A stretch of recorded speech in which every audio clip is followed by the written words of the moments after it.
বিসমিল্লাহির রহমানির রহিম। জেলা প্রশাসক সম্মেলনের সমাপনী অনুষ্ঠানের সম্মানিত সভাপতি, সদস্য মন্ত্রী পরিষদ, উপদেষ্টা পরিষদের সদস্যবৃন্দ, উপস্থিত সচিবগণ, উপস্থিত সেনাবাহিনী প্রধান, নৌবাহিনী প্রধান, বিমান বাহিনী প্রধান সহ পুলিশ বাহিনী প্রধান, আজকের এই অনুষ্ঠানে উপস্থিত বিভাগীয় কমিশনার এবং জেলা প্রশাসকবৃন্দ, বাংলাদেশ অ্যাডমিনিস্ট্রেটিভ সিভিল সার্ভিস অ্যাসোসিয়েশনের সদস্যবৃন্দ এবং ভদ্র মহিলা মহোদয়গণ, আসসালামু আলাইকুম। বিভাগীয় কমিশনার এবং জেলা প্রশাসকদের 4 দিনের সম্মেলনের সমাপনী অনুষ্ঠান শেষে আপনারা প্রায় প্রত্যেকেই আগামীকাল হয়তো যে যার কর্মস্থলে ফিরে যাবেন এবং যথারীতি কাজ শুরু করবেন। আপনারা এই 4 দিনের সম্মেলনে আপনারা একদিকে প্রশাসনিক বিষয়গুলো সম্পর্কে হালনাগাদ তথ্য পেয়েছেন, অপরদিকে বর্তমান সরকারের লক্ষ্য, উদ্দেশ্য এবং কর্মসূচিগুলো সম্পর্কে হাতে কলমে অবগত হয়েছেন। সম্মানিত জেলা প্রশাসক এবং কমিশনার বৃন্দ, আমি কথাটি আগেও বলেছিলাম, সেদিনকার অনুষ্ঠানে কম বেশি বলেছিলাম, দেশ এবং জনগণের কল্যাণে আমরা দলীয়ভাবে যে সকল ইশতেহার প্রণয়ন করেছিলাম সেই ইশতেহারের পক্ষে দেশের জনগণ সমর্থন জানিয়েছেন। সুতরাং এটি এখন আর বিএনপির দলীয় ইশতেহার নয়, বরং এটি এখন দেশের জনগণের ইশতেহার। এটি এখন জনগণের জন্য সরকারের ইশতেহার। সুতরাং এখন ইশতেহার বাস্তবায়নের পালা।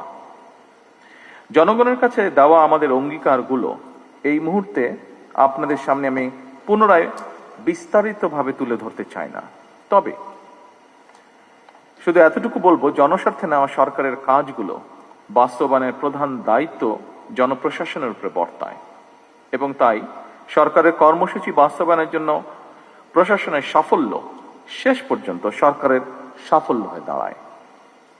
এ কারণেই আমি বলি, জনপ্রশাসনের কর্মকর্তাগণ, বিশেষ করে বিভাগীয় কমিশনার এবং জেলা প্রশাসকগণ হচ্ছেন মাঠ পর্যায়ে সরকারের প্রশাসনিক অ্যাম্বাসাডর।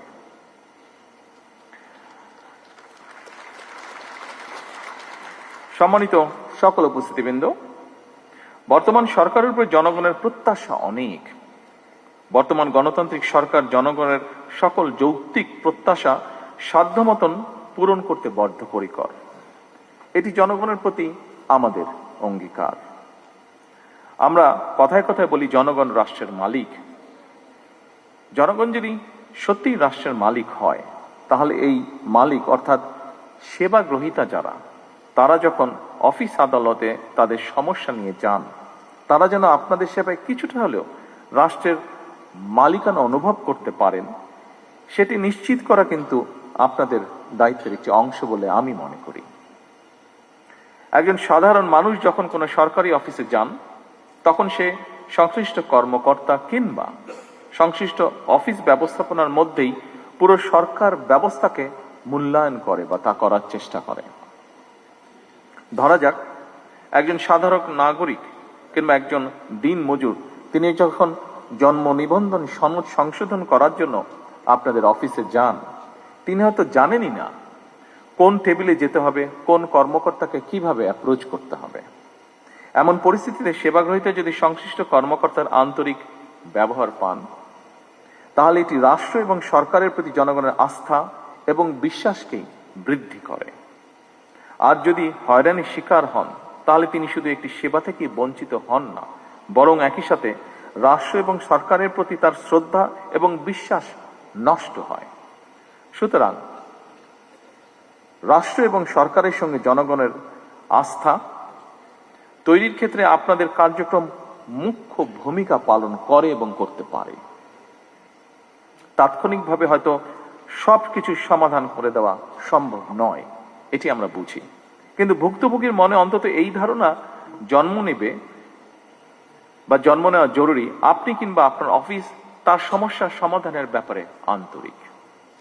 উপস্থিত বিভাগীয় কমিশনার এবং জেলা প্রশাসক বৃন্দ সহ উপস্থিত সকল সম্মানিত অতিথিবৃন্দ, প্রশাসনকে জনমুখী করে গড়ে তুলতেই হবে আমাদের। সেই কাজটি আপনাদের ভূমিকার উপরে বলা যায় প্রায় পুরোপুরি নির্ভর করে। আমাদের সরকার এমন একটি জনমুখী সরকার প্রশাসন চায়, যেখানে সরকারি দপ্তরে সাধারণ মানুষ সম্মানের সাথে দ্রুত, স্বচ্ছ এবং হয়রানি মুক্তভাবে সেবা পাবে। এই বিষয়টি আপনারা নিশ্চিত করতে সক্ষম। আইন অবশ্যই গুরুত্বপূর্ণ, কিন্তু মানবিকতাও আরো বেশি তাৎপর্যপূর্ণ। সম্মানিত উপস্থিতিবৃন্দ, একজন বৃদ্ধ কিংবা সুস্থ মানুষ আপনাদের অফিসের সামনে কিংবা সেবার জন্য লাইনে দাঁড়িয়ে থাকেন, তখন তাদের বিষয়গুলো আইনগত উপায়ে সমাধানের পাশাপাশি তাদের প্রতি মানবিক আচরণও খুবই জরুরি। সেবা গ্রহীতার প্রতি আপনাদের আন্তরিক ও সহানুভূতিশীল ব্যবহার তাদের প্রতি রাষ্ট্র এবং সরকারের ব্যবস্থা সম্পর্কে ইতিবাচক ধারণার জন্ম দেয়। হয়তো এই বিষয়গুলো আমাদের অনেকের কাছে হয়তো খুব ছোট মনে হতে পারে, কিন্তু জনমনের প্রভাব কিন্তু অনেক বেশি। ভবিষ্যতে এসব বিষয়গুলোর প্রতি আরো মনোযোগী এবং যত্নবান থাকার জন্য আমি আপনাদের দৃষ্টি আকর্ষণ করছি। উপস্থিত বিভাগীয় কমিশনার এবং জেলা প্রশাসক বৃন্দ, রাষ্ট্রের সবচেয়ে বড় সম্পদ হলো জনগণের বিশ্বাস। সরকার এবং প্রশাসনের স্বচ্ছতা ও জবাবদিহিতার মাধ্যমে জনমনে এই বিশ্বাস কিন্তু ধীরে ধীরে গড়ে ওঠে। এই ব্যাপারেও আপনারা যত্নবান থাকবেন বলে আমি দৃঢ়ভাবে বিশ্বাস করি। প্রশাসন শুধু আইন প্রয়োগের যন্ত্র নয়, এটি মানুষের সেবার একটি মাধ্যম। আমি একটি বিষয় গভীরভাবে বিশ্বাস করি, আমাদের সমস্যা অসংখ্য, তবে সম্ভাবনাও কিন্তু কম নয়। আমাদের দেশের ডেমোগ্রাফিক ডিভিডেন্ড যেটি আছে, এর সুযোগ নিয়ে আমরা যদি তরুণ এবং কর্মক্ষম জনগোষ্ঠীকে দক্ষ জনশক্তিতে রূপান্তরিত করতে পারি, তাহলে এই জনসংখ্যাই কিন্তু হবে আমাদের জনসম্পদ।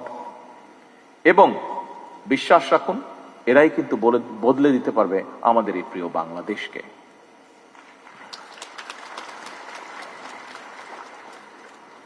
আমি আপনাদের সম্মেলনের উদ্বোধনী অনুষ্ঠানে আপনাদের প্রতি নির্দেশনামূলক বক্তব্য দিয়েছিলাম। সুতরাং খুব সম্ভবত পাশের রুমে বোধহয় ডিনারের ব্যবস্থা আছে। ডিনার সামনে রেখে আমি খুব একটা লম্বা করতে চাই না আমার বক্তব্য। আগেও বেশ কিছু বক্তব্য আমরা শুনেছি। তবে আজকের এই সুন্দর অনুষ্ঠানে আমি একটি সুযোগ হারাতে চাই না, সে কারণে আমি একটি কথা বলতে চাই। যথাসম্ভব মানুষের উপকার করার মানসিকতা নিয়ে আমরা সামনে এগোই।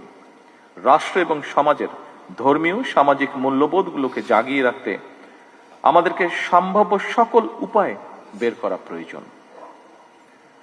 আমাদেরকে পারিবারিক মূল্যবোধে উজ্জীবিত হতে হবে। আমরা যদি সবাই একটা ছোট্ট বিষয় মনে রাখি, একটি ছোট্ট কথা মনে রাখি, সেটি হলো একটি রাষ্ট্রের খুবই ক্ষুদ্র ইউনিট একটি পরিবার। একইভাবে অনেকগুলো লক্ষ কোটি পরিবারের সম্মেলনই হলো আমাদের এই রাষ্ট্র। সুতরাং পরিবারগুলো ধর্মীয় সামাজিক মূল্যবোধে উজ্জীবিত থাকলে রাষ্ট্রীয় মূল্যবোধও সুসংহত হয়। সম্মানিত জেলা প্রশাসক, কমিশনার বৃন্দ, সম্মানিত সকল প্রশাসনিক কর্মকর্তা বৃন্দ, দেশ এবং জনগণের কল্যাণে আপনারা নির্ভয় নিরপেক্ষভাবে কাজ করুন। সরকার আপনাদের যে কোনো আইনগত এবং মানবিক উদ্যোগে সক্রিয় সহায়তা দেবে ইনশাআল্লাহ। পরিশেষে এই সুন্দর আয়োজনের জন্য আমি বাংলাদেশ অ্যাডমিনিস্ট্রেটিভ সার্ভিস অ্যাসোসিয়েশনের সকল সদস্য এবং তাদের পরিবারের সদস্যদেরকেও আবারও আন্তরিকভাবে ধন্যবাদ জানিয়ে আমার বক্তব্য শেষ করছি। আল্লাহ হাফেজ। বাংলাদেশ জিন্দাবাদ।